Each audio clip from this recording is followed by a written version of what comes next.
जोंनि बाथौ धोरोम होनोब्ला बर' हारिजों फैफाखानाय धोरोम आरो बे बाथौ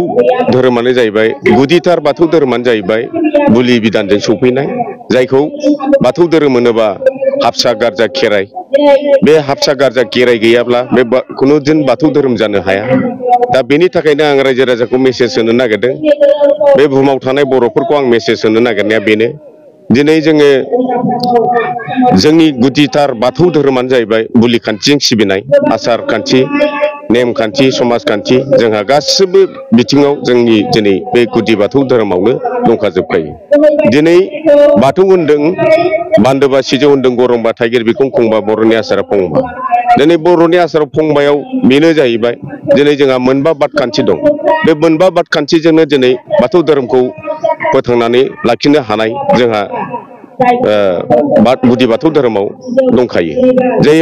जे बादखान्थि बे बादखान्थियानो जाहैबाय दिनै जोंनाव अगरबाद फंस्लदबाद खौलोबोद बाद दाउखि बाद लावखार बाद बे बाद मोनबायाजोंनो जोंनि बे कास्टमारि ल'खौनो बाहायनानै जोङो दिनैसिम बाथौ धोरोमखौ फोथांनानै लाखिनानै दङ। बाथौ धर्मआव गुबुन गुबुन फोसावग्रा धर्म मानसिफोरा गुबुन गुबुन मुं होनानै दिनैसिम जों गुबुन गुबुन नामजों मोनथिनो मोननाय जादों बेफोरनि गेजेराव माबाफोर फाराग दङ नामा? आं दहायनो बेखौ सावलेबाय दिनै बाथौ धोरोमखौ गुबुन गुबुन नाम लानानै गुबुन गुबुन नाम सुनानै बाथौखौ बिथांमोनहा सिबिदों सिबिनायनि बेलायाव आं बिथांमोननि सिबिनाय बा बिथांमोननि जेनिखि नेमखान्थिजों सिबिदों आं बेखौ जेबो बुंनो साना मानो होनोब्ला बाथौ धोरोमा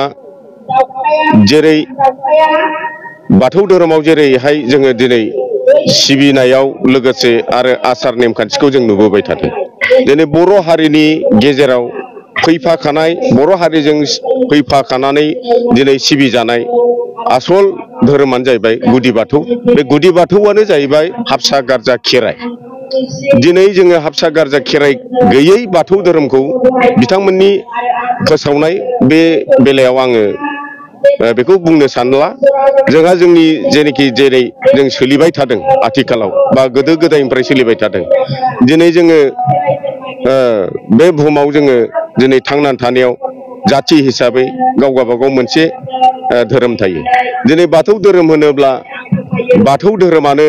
बर' हारिनि सिनायथि आरो हारिमुनि बाख्रि होनोब्ला खेराइ दिनै खेराइयाव जोङो खेराइनिफ्रायसो जोङो दिनै हारिमुखौ बर' हारिनि गेजेराव दिन्थिनानै बा बर' हारिनि गेजेराव जों हारिमुखौ लाखिनो हादों बे जाहैबाय खेराइ।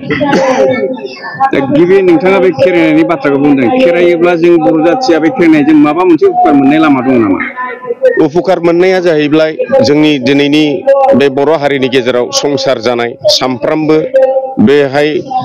न'खर दानाय बा जोंनि बे खैफोद खैदां बेमार आजार जेरैखम खेराइया मोननै थायो बेवहाय जाहैबाय हौवा खेराइ आरो मोनसेया जाहैबाय हिन्जावनि खेराइ दा बेखौ आफानि खेराइ आरो बेखौ आइनि खेराइ बे खेराइनि बाहागोआ गासै मोनथाम खेराइ दङ दा बे मोनसे खेराइया जाहैबाय बेमार आजारनि गुनाकार खेराइ होनो दा बे खेराइजोंनो लोगोसे जोंनि बर' हारिनि जेखौ जेंगोना जेंसि आरो समाजनि आरो न'खरनि संसार दानायाव बे खेराइजोंनो जोङो गासैखौबो मिथिनो मोनो आरो जोंनि बे हारिमुफोरखौबो जोङो बेफोरनि थाखायनो दिन्थिलांनो हायो। आङो दिनै गसाइगाव जिल्ला दुलाराय गुदि बाथौ अजा आफादनि आफादगिरि जानानै आङो बेखौनो बुंनो सानो जे दिनै नैबे आलुफारानि दिनै खुंगा थामथि खेब दिनै दथि खेब खेराइ फोरबो खुंनायजों लोगोसे दिनै जोंनि बे गासै जोंनि बे गुदि बाथौ बुलि धर्म सिबियारि रायजो राजाफोरनो आं बेखौनो मेसेज होनो सानो दिनै जोंनि बे गोदो गोदायनिफ्रायनो फैफाखानाय दि आबै आबौ सिबिबोनाय खुलुमबोनाय जे जोंनि बे गुदि बाथौ धोरोमा दिनै जों बेखौ एंगारनो सानाखै आरो जों दिनै बेखौ अरायसम गेरेमसा महर होलांनो थाखाय दिनै बे आलुफारा गामिनि दिनै आलुफारा गामिनि बियाबनि दख'रानि दिनै जे रायजो राजा बिथांमोनहा दिनै गोदो गोदायनिफ्रायनो फैफाखानाय गुदि बुलि बाथौ धोरोम होननानै दिनै जे सिबिदों खुलुमदों दिनै मोनफ्रोमबो गामियावनो बेफोरबायदिनो दिनै जोंनि बे गुदि बुलि बाथौ धोरोमखौ जाहाथे रायजो राजाफ्रा दिनै फारि फारियैनो दिनै सिबिलाङो खुलुमलाङो बा खेराइ फोरबोखौ खुंनायजों लोगोसे दिनै जोंनि गुदि बुलि बाथौ धर्मखौ जे बोखांलाङो आं बेखौनो रायजोफोरनि सायाव दिनै मेसेजखौ होनो लुबैयो आरो जाहाथे दिनै जोङो बे बाथौ धोरोमा अरायसम जोंनि हारिखौ सिनायथि होनाय लोगोसे दिनै जोंनि गासै दिनै बे धोरोमजोंनो लोगोसे दिनै जोंनि बर' हारिनि दिनै कालसारफ्राबो गासिबो ओंखारबोफाजोबनाय होननानै आङो बेखौनो आं रायजो राजाफोरनो मेसेज होनो सानो। नोंथांमोना दिनै बे खेराइदों दा खेराइनायनि मुल उद्देশ্যनि थांखिया मा? बे खेराइनायनि मुल उद्देश्यआनो जाहैबाय जोंनि बे जाहाथे बे ओनसोलनि रायजो राजाफ्रा दिनै खेराइ फोरबो खुंनायजों लोगोसे दिनै रायजो संसार जालांनाया जाहाथे सुख सान्ति जालाङो दिनै इसोरफोरखौ दिनै खुसि खालामनानै इसोरफोरखौ दिनै रंजाहोनानै जोंनि जाहाथे रायजो संसार जालांनाया सुखि सान्ति जालाङो बिनि सोमोन्दैयै बिथांमोनहा बेवहाय खेराइ फोरबोखौ खुंनाय जायो। खेराइनायजों लोगोसे नोंथांमोना समाजनि मोजां खामानिनि थाखाय आवगायदों होनना नोंथाङा मा बुंनो सानो? थारैनो नंगौ बियो थारैनो जोंनि बे गुदि बाथौ धोरोमखौ फुवारलांनाय आरो फोगोमलांनाय आरो लोगोसे दिनै समाजखौ गाहाम गोग्गो लाबोनो थाखाय दिनै मोनसे धोरोमा ब्रेक होननानै बुंनो सानो बुंथावो दिनै जों बे बाथौ धोरोमनि गेजेरजोंनो दिनै समाजनि गासै मोजांखौ मावलांनो हागोनखौ साननाय थायो आरो सानलाङो।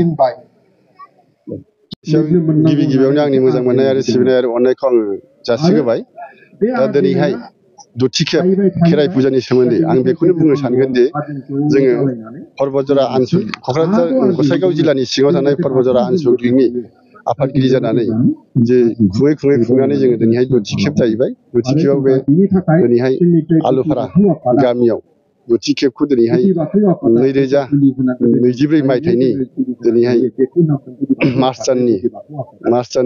3 थारिखआव दिनैहाय रबिबार बारायाव बे खेराइखौ दिनैहाय खुंफुंनो जों लाहार फाहार खालामनाय जादों दिनै सानसेबारिनि हाबाफारि लानानै। फैगौ बोसोरावबो बेफोरबायदिनो खेराइ फुजा फालिनो थाखाय आखायाव लादों नामा? फैगौ बोसोरावबो जोङो देग्लाय आलुफारायाव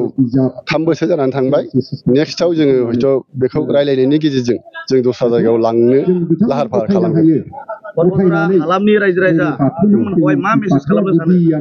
पर्बतजरानि हालामनि रायजो राजाखौ आं बेखौनो मेसेज खालामनो सानो जोङो